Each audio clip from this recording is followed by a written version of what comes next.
आप सब लोगों ने जो अभी डब्ल्यूटीसी पर अटैक देखा, वो सिर्फ एक ट्रेलर था।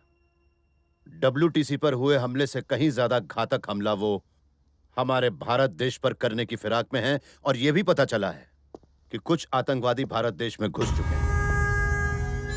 हम उस ग्रुप के लीडर के बारे में नहीं जानते, ना ही उसके प्लान के बारे में। सिर्फ उसका नाम जानते हैं, मलिक। शायद ये उसका नकली नाम है। पहले वो इस प्लान को बाहर से ऑपरेट करने वाला था, लेकिन वो और उसका ग्रुप इंडिया में आ चुका है। ये फूल प्रूफ प्लान के साथ इंडिया में आया है, लेकिन अभी तक कुछ भी नहीं हुआ है। ये मत समझना कि ये कुछ नहीं करेगा, मतलब किसी भी वक्त कुछ भी हो सकता है। जितनी भी भीड़ भाड़ वाली जगह हैं और ओवर सेंसिटिव प्लेसेस हैं, उन पर कड़ी नजर रखो। 1 मिनट का भी आराम नहीं है, ये बात ध्यान में रखिए। Now you know what you have to do. 24 घंटे अपने आप को चौकन्ना रखिए, और एक बात हमेशा याद रखिए, गलती की कोई गुंजाइश नहीं।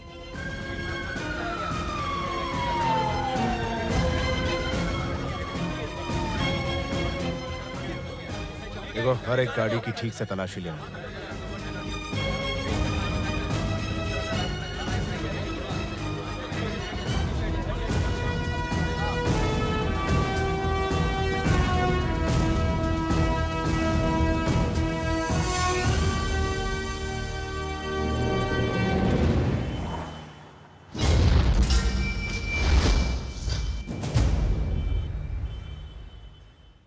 सर, इसकी मौत बड़ी अजीब तरह से हुई। इसको देखकर तो ऐसा ही लगता है कि किलर ने स्टिलेटो ब्लेड का इस्तेमाल किया है, जो पेशेवर कातिल इस्तेमाल करते हैं। कोई प्रोफेशनल किलर लगता है।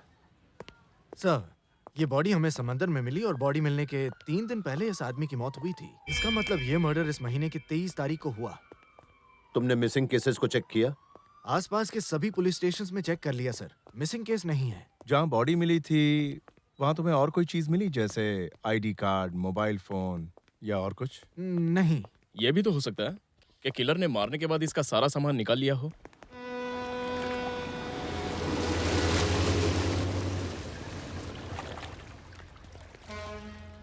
सर, बॉडी यहाँ पर मिली थी हमें।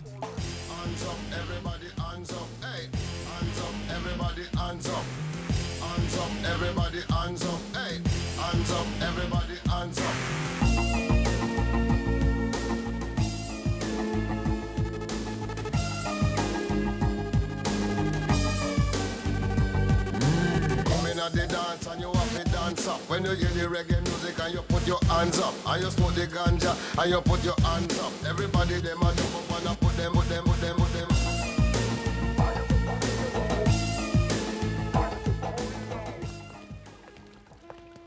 आखिर ये मरने वाला था कौन बेचारा? इसका मर्डर हुआ तो आखिर क्यों? इसकी मौत के पीछे जरूर कोई राज छुपा है, और उसी राज में हमारे सारे सवालों के जवाब।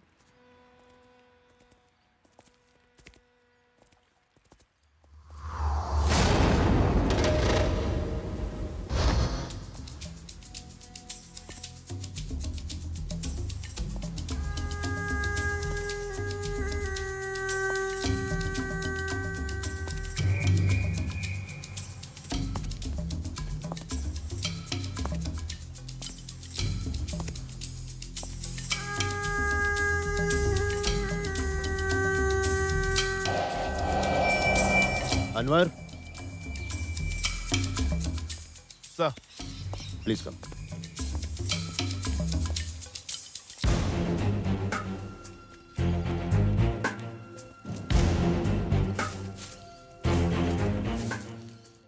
मर्डर यहीं पर हुआ था।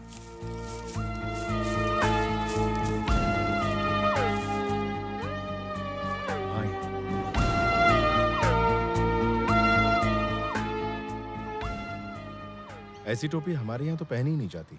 सच कहूं तो मैंने ऐसी टोपी पहली बार देखी।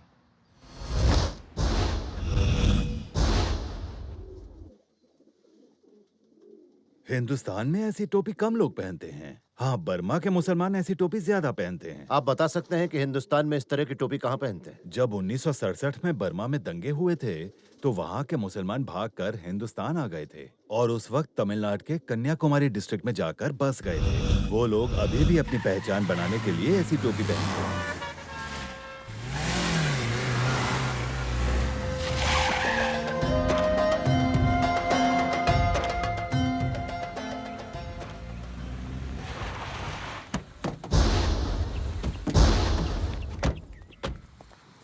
अस्सलाम वालेकुम। हम लोग थोड़ी पूछताछ करने आए हैं। फरमाइए जनाब। आप ऐसे किसी आदमी को जानते हैं जो इस तरह की टोपी पहनकर मस्जिद आता दिखा और बाद में गायब हो गया? ये तो किसी बर्मा मुस्लिम की टोपी है। यहाँ तो कई लोग ऐसी टोपी पहनते हैं, इसलिए बताना बहुत ही मुश्किल है कि ये टोपी किसकी हो सकती है। मस्जिद में कई मुसलमान इस तरह की टोपी पहनकर आते हैं।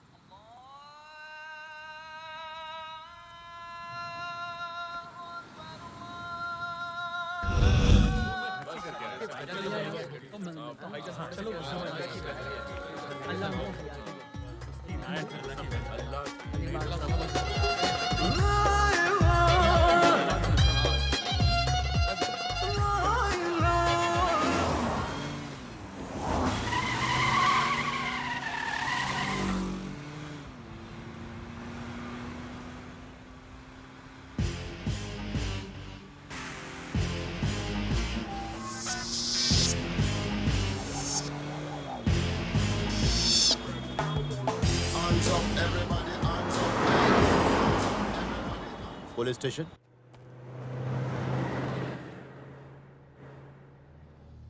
सर यहाँ पर सिर्फ 3 ट्रैवल एजेंसीज हैं और ये उन तीनों के मालिक हैं। ओके, मुझे लिस्ट चाहिए उन लोगों की जो 22 और 23 के दरमियान कोचिन गए हुए थे। सर 22 तारीख को मेरी एजेंसी से 2 लोग कोचिंग गए थे।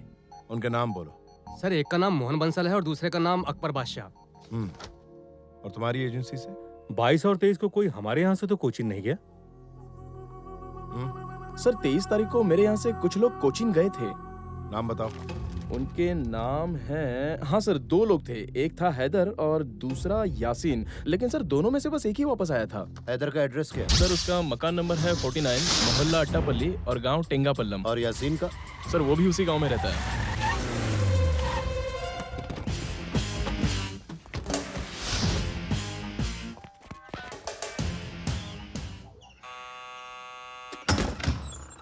कौन है आप? हैदर घर में तुम्हें नहीं कैसे पता चला कि हम हैदर के लिए आए हैं? है। वो हैदर शहर गया है किसी जरूरी काम से। हम भी जरूरी काम से ही आए हैं। मेरी बेटी की शादी की कार्ड लेने गया है।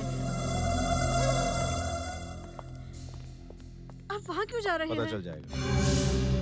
आप कौन हैं? मेरे घर में क्यों घुसे चले आ रहे हो? आखिर आप लोग चाहते क्या हो?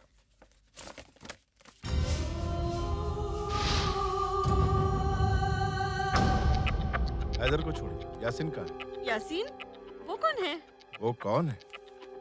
क्या है ये? आप बिल्कुल आप ठीक लोग नहीं हमें कर रहे परेशान हैं। क्यों कर रहे हैं? बेकसूर है। आपसे मेरा मैंने भाई कहा ऐसा ना कर हमारा नहीं बेटा सकता। शहर उसने गया ऐसा है। कुछ आपको नहीं किया समझ में है। नहीं आता? आपके पास क्या इतनी देर सबूत से है? देख रही हूँ, आप हमारे घर की चीजों को हाथ लगाए जा रहे हैं। अरे कहाँ जा रहे हैं आप? हैदर, पुलिस ने तुम्हें चारों तरफ से घेर लिया है। चुपचाप बाहर आ जाओ। Come on. छोड़ दीजिए इसे। मेरा बेटा जाओ इसे। बेकसूर है। अम्मी, अम्मी, मैं सच कह रही हूँ, उसने कुछ भी नहीं किया। पुलिस को अपना काम करने दो।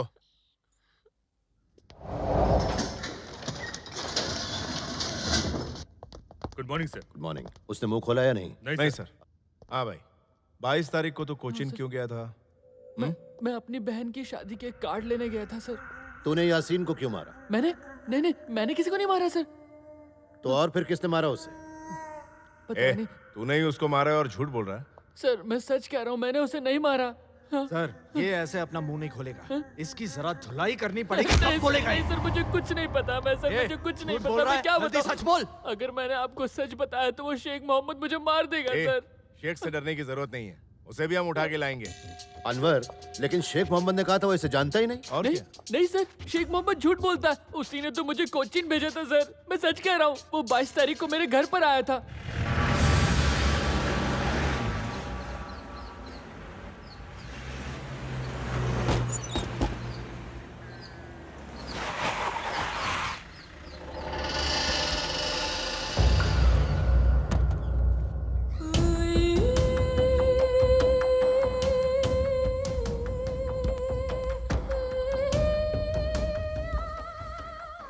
सलाम वालेकुम भाई। वालेकुम सलाम। शादी की तैयारी कैसे चल रही है? बहुत अच्छी चल रही है भाई।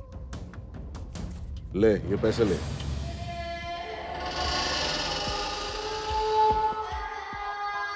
मेरे काम से कोचिन जाना है।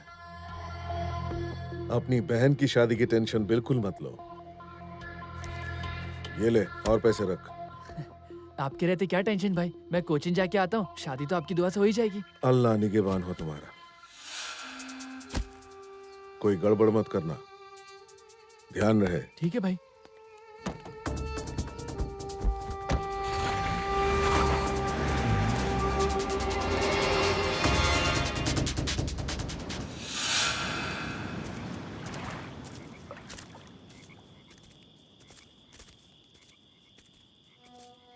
हैदर भाई, वैसे इस बक्से में है क्या? आखिर तुम मुझे बता क्यों नहीं रहे हो? यासीन देख, तुझे हमारी दोस्ती की कसम है, ना तो इस बारे में तू मुझसे कुछ पूछेगा और ना ही किसी को कुछ बताएगा, समझ गया ना? चुपचाप चल। मैं तो बस ऐसे ही पूछ रहा था। ए चुप ना।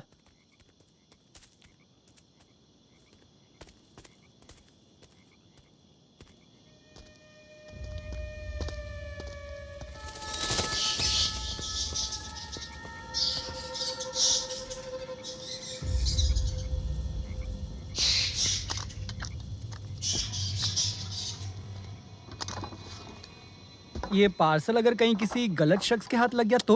देख भाई, मेरे काम इस पार्सल को यहीं तक छोड़ना था, चल यहाँ से।